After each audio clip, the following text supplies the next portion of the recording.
Good morning student. कक्षा 11वीं। पिछली कक्षा में हमने पाचक ग्रंथियों के बारे में पढ़ा था। आज हम देखते हैं कि लीवर किस तरीके से फंक्शन करता है। तो जो लीवर होता है ये सबसे बड़ी ग्रंथि हमारी बॉडी की 1.5 किलो भार की ग्लैंड होती है। ये जस्ट डायफ्राम के नीचे स्थित होती है और ये दोनों पिंडों की बनी हुई होती है। दाहिना पिंड कुछ बड़ा होता है और पैरोटिड झिल्ली से घिरा होता है, जबकि निचला पिंड नीचे की ओर होता है तथा छोटा होता है। इसमें पित्ताशय या गॉल ब्लैडर होता है जो कि पित्त रस का स्रवण करता है और ये ग्लिसरीन संपुट से मिलकर के बने होते हैं। आप देख सकते हैं चित्र में ग्लिसरीन संपुट सबसे चारों तरफ पाया जाता है। हिपैटिक ट्यूबल्स होते हैं अंदर की तरफ और लीवर के साइनसेस पाए जाते हैं। बीच बीच में डक्ट है जिससे बाइल डक्ट का होती है, जिससे कि बाइल का सिक्रेशन होता है जो भोज्य पदार्थों को पचाने में मदद करता है। इसमें कुफ्फर कोशिकाएं भी पाई जाती है जो कि क्या करती है, जो भी जम्स वगैरह आ गए उसको भक्षण करने का काम ये करती है। तो इस तरीके से जो लीवर होता है वो आरबीसीएस का भी निर्माण करता है। मृत आरबीसीएस को क्या करता है, पित्तवर्णक का निर्माण मतलब बिलिरुबिन तथा बिरिडिन का निर्माण करता है और भोज्य पदार्थों को पचाने का काम करता है। ये कैरोटीन विटामिन ए का संश्लेषण करने का काम भी करता है और भोजन में संचित ग्लाइकोजन को ग्लूकोज में बदलने का काम भी करता है। पित्तवर्णक दो प्रकार के होते हैं, बिलिरुबिन तथा बिरिडिन। जब भी आरबीसीएस मर जाते हैं तो क्या होते हैं, पित्तवर्णक उसको बिलिरुबिन में कन्वर्ट कर देते हैं। तो इस तरीके से जब पीलिया रोग होता है तो उसमें क्या हो जाते हैं, जब बिलिरुबिन की मात्रा बहुत ज्यादा बढ़ जाती है हमारे रक्त में, तब पता चल जाता है उस व्यक्ति को क्या हो गया, पीलिया रोग हो गया।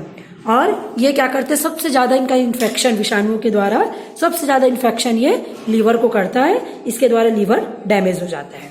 उसके बाद होती है दूसरे प्रकार की ग्रंथि है जिसको अग्नाशय के नाम से जानते हैं। ये गुलाबी रंग की होती है, यू के आकार की होती है। पहली वाली छोटी तथा दूसरी, ये लीवर के बाद दूसरी सबसे बड़ी ग्रंथि होती है। इसके भी चारों तरफ पेरिटोनियम झिल्ली पाई जाती है। ये अग्नाशयी रस का स्रवण करती है जो कि भोज्य पदार्थों को पचाने का काम करती है। इसमें 3 प्रकार की कोशिका पाई जाती है, अल्फा कोशिका, बीटा कोशिका, डेल्टा कोशिका। अल्फा कोशिका ग्लाइकोजन का स्रवण करते हैं, बीटा कोशिका इंसुलिन का और डेल्टा कोशिकाएं अग्नाशयी गैस्ट्रिन का स्रवण करने का काम करते हैं। तो इस तरीके से हमने देखा अग्नाशयी रस किस तरीके से पाचन में हेल्प करती है। फिर हम देखते हैं पाचन की प्रक्रिया किस तरीके से संपन्न होती है। तो सबसे पहले मैंने आपको बताया कि जो माउथ होता है, पाचन की प्रक्रिया मुंह में से प्रारंभ होती है। हम जब भी भोज्य पदार्थ लेते हैं जटिल रूप में माल्टोज के रूप में लेते हैं, C12H22O6 के रूप में लेते हैं। साथ में हम पानी भी पीते हैं। तो जब पानी पीते हैं तो पानी के द्वारा ये टूट जाता है और सिंपलेस्ट फॉर्म C6H12O6 में ये कन्वर्ट हो जाता है शर्करा, सुक्रोज या फ्रक्टोज के रूप में, जिसको हमारा भोजन, हमारा जो स्टमक है, आंत है, आसानी से क्या कर सकती है, ऑब्जर्व कर सकती है। मुख गुहा में पाचन प्रारंभ होता है। छोटे छोटे गोलक के रूप में जब हम भोजन लेते हैं उसको अच्छे से दांतों के द्वारा चबाया जाता है। ग्लैंड्स के द्वारा, पैरोटिड ग्लैंड्स के द्वारा उसमें क्या किया जाता है, लार मिला दिया जाता है। ये भोजन क्या होता है, ग्रास नली से होता हुआ, ग्रास नली से होता हुआ कहाँ पहुंच जाता है, स्टमक में पहुंच जाता है। स्टमक में क्या किया जाता है, जो लार से आया वो भोजन रहता है उसका पीएच 6 से 7 होता है। जैसे ही स्टमक में पहुंचता है सबसे पहले उसके जो भोज्य पदार्थ है उसके पीएच को 2 कर दिया जाता है। मतलब जो अब तक क्षारी था उसको क्या कर देते हैं, अम्लीय बना देते हैं। और यहाँ पर माल्टेज, लाइसोजाइम इत्यादि का पाचन हो जाता है। माल्टोज को ग्लूकोज में कन्वर्ट कर दिया जाता है और स्टार्च को माल्टोज में कन्वर्ट कर दिया जाता है। इसके अतिरिक्त इसमें बफर का कार्य भी होता है। बफर मतलब जो भोज्य पदार्थ पच के आया है उसको सड़ने से बचाने का काम भी किया जाता है। जो भोज्य पदार्थ माउथ में पच चुका है ग्रास नली के क्रमानुकुंचन के द्वारा ये अमाशय में पहुंच गया। अमाशय में आपने देखा जो भोज्य पदार्थ आया है उसमें हमने उसका पीएच कन्वर्ट कर दिया। इस प्रकार का जो भोजन है वो काइम कहलाता है। काइम से ये जो भोजन अमाशय है वो छोटी आंत में पहुंच जाता है। पाइलोरिक कार्डिक कपाक के द्वारा ये छोटी आंत में पहुंच जाता है। छोटी आंत में अब भोज्य पदार्थ को जो काइम है वो काइल कहलाएगा। इसको कुचल कर, अच्छा एक बात और याद रखिएगा, अमाशय ही एक ऐसी जगह है जहां पर दूध का पाचन होता है ना। रेनिन का पाचन केवल अमाशय में होता है तो जठर रस, पैराइटल और कई प्रकार के श्लेष्मा का स्त्रवण यहाँ पर किया जाता है।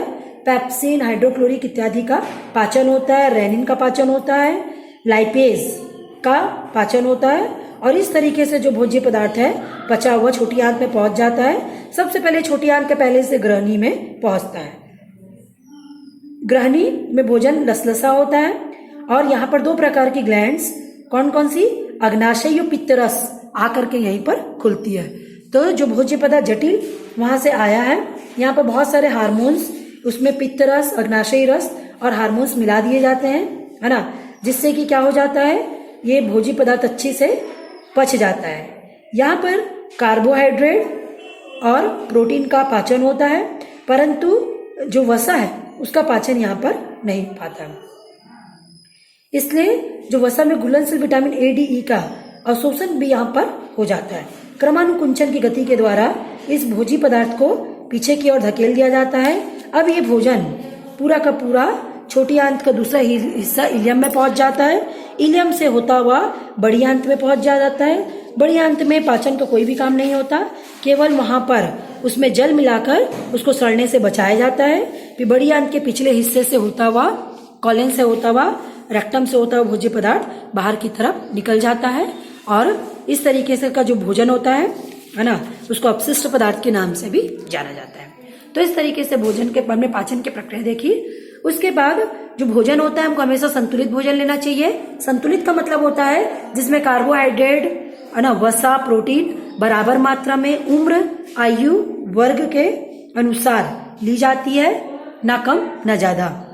तो अब पोषण 2 प्रकार का, भोजन 2 प्रकार का होता है, अति पोषण और अल्प पोषण, कुपोषण भी बोलते हैं जिसको। अति पोषण मोटापा इसका एक रूप है, जबकि अल्प पोषण में व्यक्ति को कई प्रकार की बीमारी हो जाती है, जैसे प्रोटीन की कमी से क्वासिस्कर हो जाता है, मरासमस हो जाता है ना, जिससे व्यक्ति कैसा दिखता है, दुबला पतला दिखता है, हड्डियां उसकी कमजोर हो जाती है। और कई प्रकार की बीमारियां भोजन के कुपोषण के कारण होती है, अपच, कब्जियत, उल्टी, वमन, पीलिया, डायरिया इत्यादि।